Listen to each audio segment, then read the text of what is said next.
যখন একসঙ্গে এক ছাদের তলায় বসে দেশ শাসন করছেন, নেত্রীর নির্দেশ অক্ষরে অক্ষরে মেনে সামলে দিয়েছেন নানা রাজনৈতিক টালমাটাল আর দুঃসময়। অথচ সেই নেত্রী দুঃসময়ে তাদের ছেড়ে পালালেন। দলের সহকর্মীদের বিপদে ফেলে কেবল আত্মীয়দের সঙ্গে নিয়ে ছাড়লেন দেশ।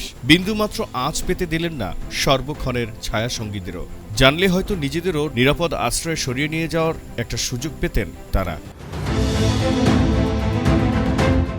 সে কথা ভেবেই এখন ক্ষোভে ফুঁসছেন আওয়ামী লীগের নেতা আর মন্ত্রীরা। দুষছেন নেত্রী শেখ হাসিনাকেই। বলছেন, পদত্যাগী যদি করবেন, দেশ ছেড়ে যদি যাবেনই, তাহলে দলের নেতাকর্মীদের ওই আন্দোলনের মুখোমুখি কেন দাঁড় করালেন?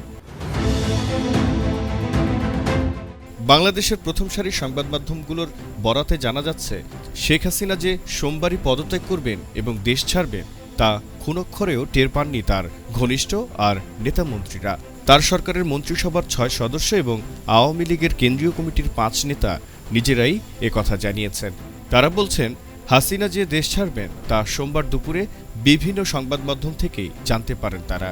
সেই খবর পাওয়ার পরেই তারা খানিক হতভম্ব হয়ে যান। তারপরেই হাসিনার মন্ত্রিসভার অধিকাংশ সংসদ সদস্য এবং নেতাকর্মীরা নিরাপদ আশ্রয় খুঁজতে শুরু করেন। অনেকে আবার দেশ ছাড়ার চেষ্টাও শুরু করেন। তারা সংবাদ মাধ্যমগুলোকে জানিয়েছেন, বহু মন্ত্রীর মোবাইল সোমবার সন্ধ্যা পর্যন্ত খোলা থাকলেও রাতের দিকে অনেককেই আর ফোনে পাওয়া যায়নি।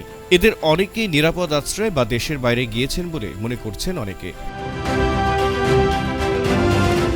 যারা দেশে রয়েছেন তারা জানিয়েছেন, জনরোষের মুখে সবাইকে ফেলে শেখ হাসিনার দেশ ছাড়ার ঘটনায় তারা হতাশ, বিপর্যস্ত এবং ভেঙে পড়েছেন। তাদের বক্তব্য, হাসিনার একের পর এক ভুল সিদ্ধান্ত এবং জেদের কারণে দলের নেতাকর্মীরা বিপদে পড়েছেন। নিজের পরিবারের নিরাপত্তা নিশ্চিত করলেও বাকিদের তিনি বিপদে ফেলে চলে গিয়েছেন। নাম প্রকাশে অনিচ্ছুক হাসিনার মন্ত্রিসভার ২ সদস্য গণমাধ্যমকে বলেন, তারা গত রবিবারই হাসিনাকে পদত্যাগের পরামর্শ দিয়েছিলেন, কিন্তু তিনি সেই প্রস্তাব উড়িয়ে দেন। হাসিনার বিরুদ্ধে ক্ষোভ প্রকাশ করেছেন তার মন্ত্রিসভার আরও কিছু প্রভাবশালী সদস্য। তারা বলেন, কোটা সংস্কার আন্দোলন শুরুর পর থেকেই সরকারের প্রধান হিসেবে একের পর এক ভুল সিদ্ধান্ত নিয়েছেন শেখ হাসিনা। বারবার তাকে বোঝানোর চেষ্টা করেও লাভ হয়নি, তাই এখন যা হওয়ার তাই হচ্ছে।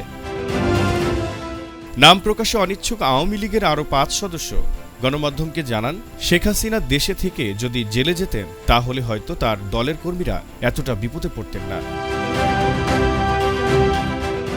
বাংলাদেশের প্রাক্তন এবং প্রয়াত সামরিক শাসক এইচ.এম. এরশাদের উদাহরণ টেনে তারা বলেছেন, এরশাদ স্বৈরাচারী ছিলেন, কিন্তু গণ অভ্যুত্থানে যখন তার সরকারের পতন হয় তখন তিনি দেশ ছেড়ে পালাননি, বরং জেলে গিয়েছেন।